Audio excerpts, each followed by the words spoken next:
the shop with another Shop Talk Tuesday that might be releasing on a Tuesday, it might be releasing on a Wednesday or Thursday. I don't know exactly what day this video is going to release on, but it's a Shop Talk Tuesday episode. So what we got to do in this episode is get the handle scales put on the Kwaiken that we did and the last Shop Talk Tuesday where we actually made a knife. So we got to put the handle scales on here. We're going to be using some stabilized bone. So these are absolutely cool, kind of unique because they have a round profile to them. So there's a couple of things that I have to do to work with these versus something like a set of slab scales where, you know, they're rectangularly square, flat things. Those are pretty simple to work with. This is going to be slightly different because how do you lay it down to drill holes through it without it rocking? You'll see how I do that in this episode. Now, we're also working on a tapered tang. Now, it's not super tapered at this point right now. We got to bring that down a little bit on the 2x72, which is what we're going to start with, to go ahead and taper that down just a little bit more. And I'm going to show you kind of the things that I do with my 2x72 to make that possible. So you'll see that. You'll see handle scales get put on. We'll get this thing finished up, make it look like an awesome knife. I'm excited about this one. You know, there's a few things that make this a little bit more complicated, but a few things that make it real easy, and we'll talk about that as the video progresses. Guys, let's jump into it. Let's get this thing knocked out. So one of the things that I do slightly different with my platen whenever I'm going to be doing a tapered tang like this is I'll actually pull it forward to where it's in front of the wheels. Now, I typically have it slightly proud of the wheels anyways, but with this particular setup, it's pulled quite a bit further forward so that as I come in here and I taper this tang, I don't risk anything right here touching my ricasso or anywhere I don't want it to touch. And what we're going to be doing, you'll see me kind of work into this, we are working it up into the ricasso area because basically we're just trying to flatten. I've already got the taper forged into there, so I'm not trying to remove a bunch of material. And we're just trying to flatten and smooth things out. That's it. It's just a little bit of finish work. And we're trying to make sure we don't go in front of this pinhole like at all, because this area is perfect where I want it.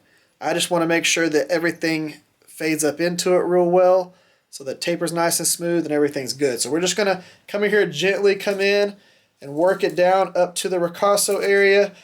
And we're going to let the belt do its job. This is a brand new 120 grit belt. It's going to do it pretty quick, but we're just going to let this do its job. We're not trying to force this in there. We're just gently coming in and smoothing it out, and calling it done. Because again, I'm not trying to remove a bunch of material. It's already there, taper-wise.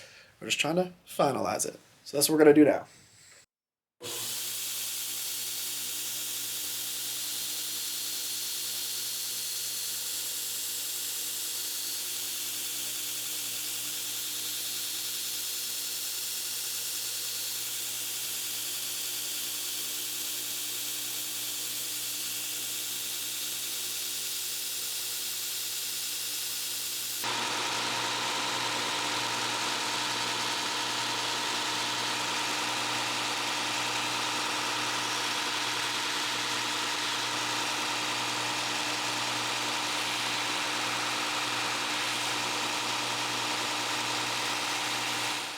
Alright, so here's what I have here.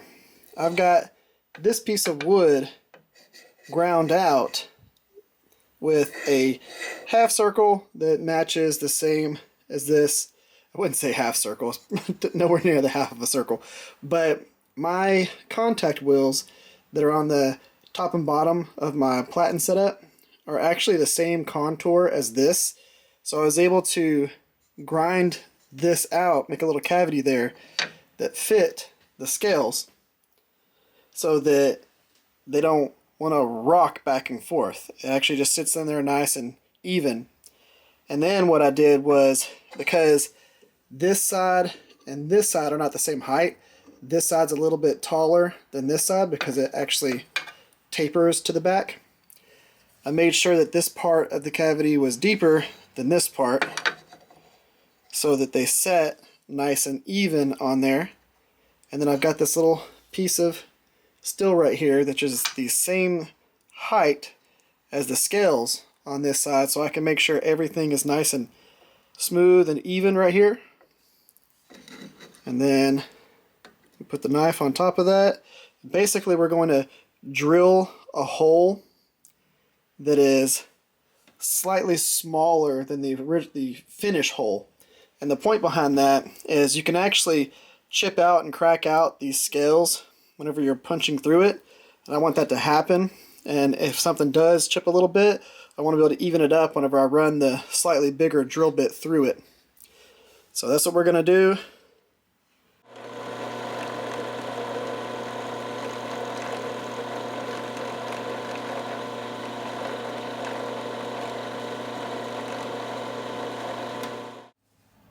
So I went ahead and drilled through it with the 1/8 inch bit so everything slides through how it's supposed to.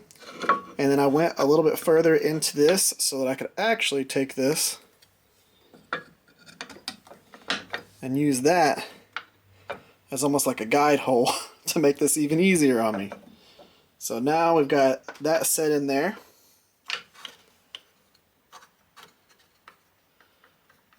Nice and even.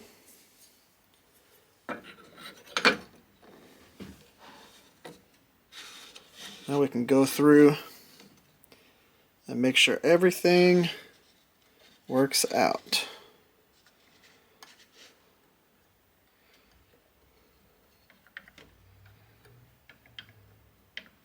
Yeah.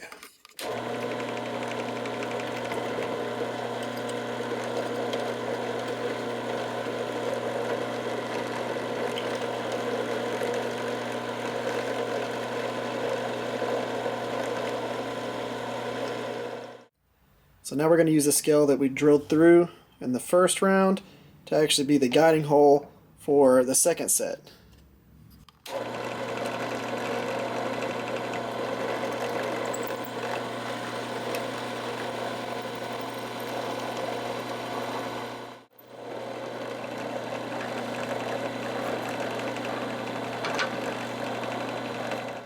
So now that I got the holes drilled through there and they match up really good with the tang, I want to go ahead and remove some of the front area that's going to end up meeting the ricasso. So we're going to take off this little bit, and all I did was just drew a line that kind of was pretty close to where I wanted it to be running up the ricasso. And of course I can modify it a little bit, but I need to get this material off first so that I can then put it on the tang and see if I like where it's at and see if I need to change it a little bit.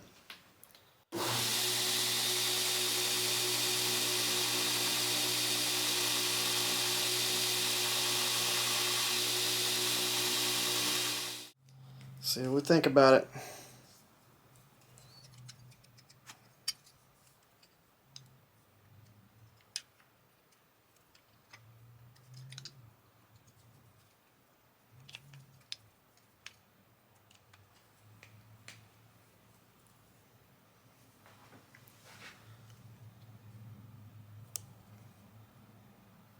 I think that'll work.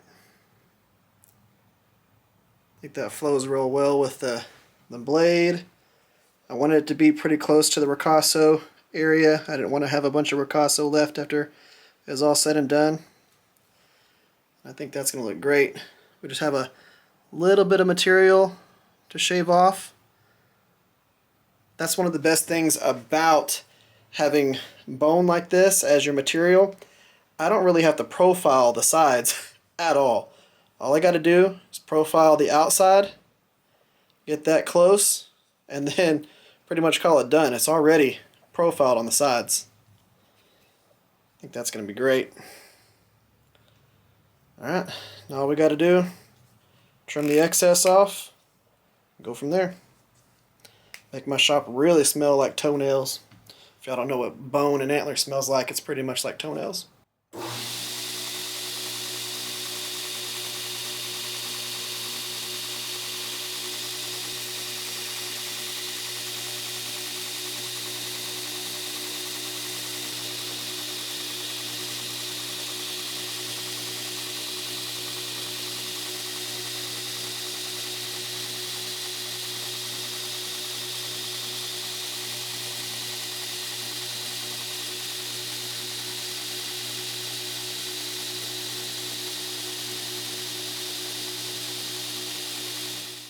Now pretty much everything else on here is going to be shaped just by hand sanding. This stuff sands very easily, so it is not going to really take much work, and it finishes beautifully once you buff it. So we're going to go ahead and sand it. I left it a little proud, and if you're wondering why I haven't glued it up yet and why I'm already sanding it, is because I'm going to try and do, we'll leave the scales just a little bit proud, and it's either a heirloom or museum. It's one of those little fit-ups to where the scales are left a little bit proud of the spine or the tang all the way around, and I'm basically going to bevel them down into it. It leaves for a real comfortable handle, real smooth, and things like this material work real well with it. We're just going to be doing 220 up to 400 and then 600 and pretty much call it from there.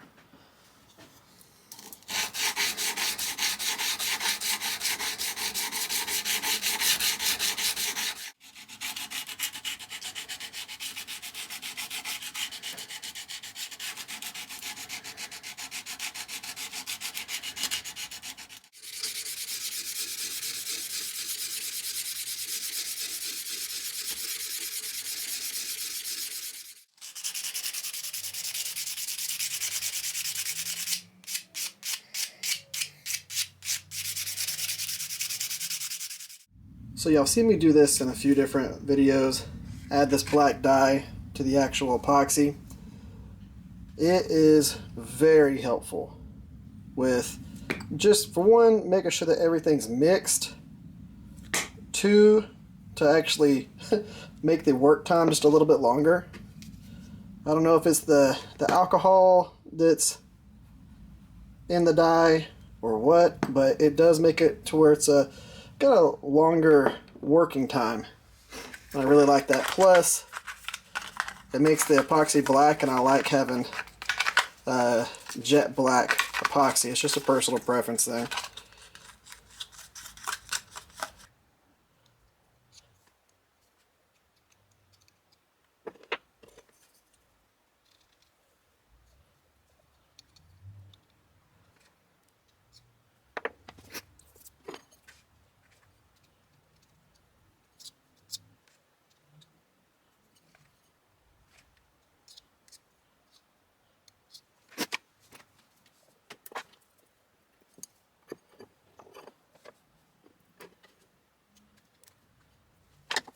Okay, now, before I squeeze everything out, I'm going to go ahead and clean off one little layer of this. Now, the cool thing is, I'll be able to go back and clean off any excess epoxy whenever I'm done actually letting it dry up and cure and everything. I'll be able to go back and clean up any little pieces that I don't like. But for right now, I need to clean up as much of the excess epoxy as possible before I go through and clamp it, because I'm going to have a bunch of squeeze out. This is definitely not the cleanest way to do this.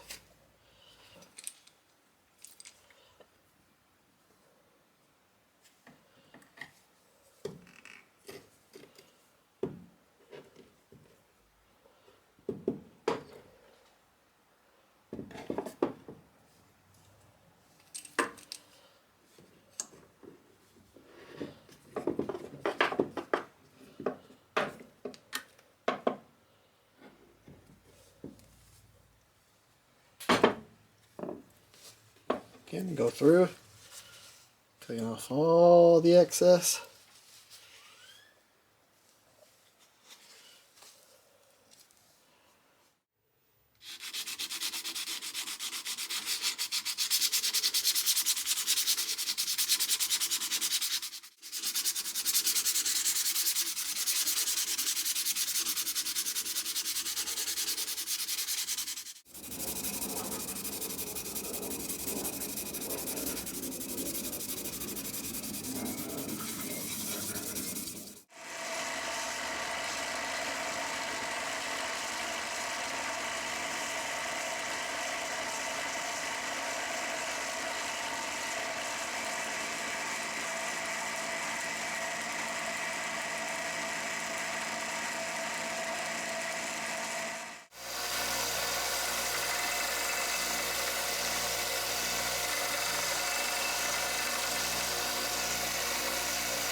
The joys of short blades.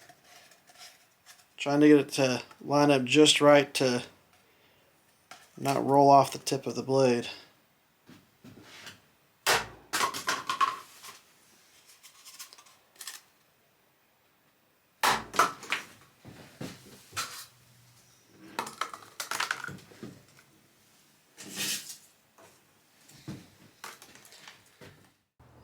Alright guys, let's go ahead and wrap this Shop Talk Tuesday up here.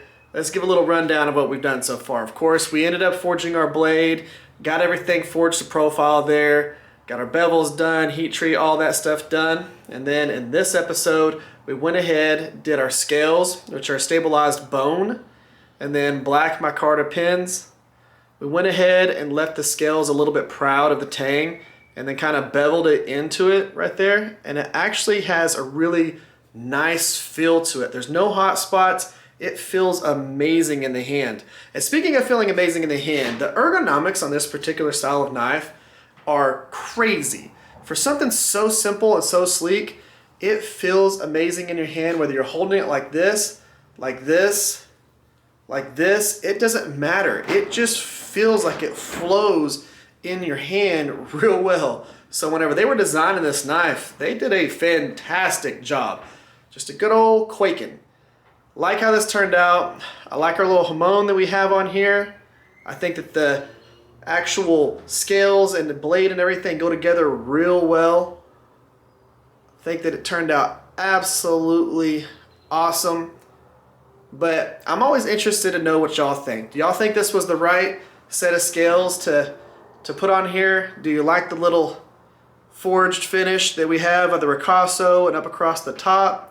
Y'all like the profile? Would y'all change anything on it? Let me know, comment section down below.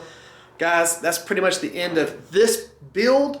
Now, to let you know what we have going forward, for the rest of this month, I have to focus on turning, hold on, this huge piece of 5160 into my chopper challenge build. So, I want to know, do y'all want to see a few highlights of that build on the Shop Talk Tuesday episodes, or do you want to just see it all in its completed video whenever we actually release the challenge? Do y'all want to see parts of it? Because I did that a little bit on the last challenge video, and I showed y'all some of the little highlights. Some people liked it, some people didn't. Y'all let me know. Do y'all want to see some of the things that are going into this? Because it's going to have some of the other builds, you know, little design features kind of in it too. You know, it's like an evolution as we go through and do these builds. So I love it. It's going to look 100% like something that I made. I think y'all are really going to like it. But, you know, do y'all want to see it in the Shop Talk Tuesday episodes? I can't really focus on building another knife because I have to focus on this. So if I'm not showing y'all anything on this, it's going to be me doing, you know, some other stuff in the Shop Talk Tuesdays. And I say that this weekend I might think, oh, I kind of want to make a knife. So I might do that. And I've got a piece of steel that I'm going to be cutting off of this that I might make into a knife anyways. I don't know. We'll see how that goes. Y'all just let me know, comment section down below what y'all would prefer, and I might make that happen. Guys, that's the end of this one. If you would, give the video a thumbs up. You know, subscribe to the channel. It's free. It helps out the channel. It makes us do cool things and big things. Y'all have an amazing day. Y'all stay safe out there, and I'll catch y'all next time.